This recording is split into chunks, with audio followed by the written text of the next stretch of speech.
La 17e étape du Tour de France 1994, Bourdoisan-Val Thorens, 149,5 km.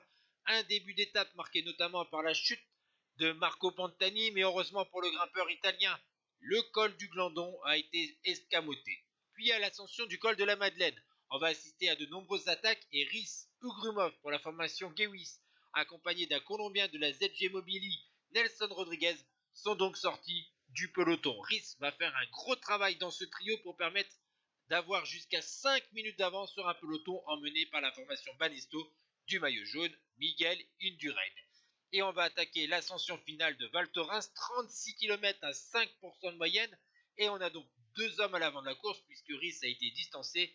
Le 6e du Giro d'Italia, Nelson Rodriguez, et Piotr Grumov qui fait aussi un gros travail pour faire une remontée au classement général. C'est surtout Ugrumov qui fait un gros travail dans ce duo. Et malheureusement pour le coureur d'Agewis, il n'a plus trop de force pour disputer au sprint la victoire.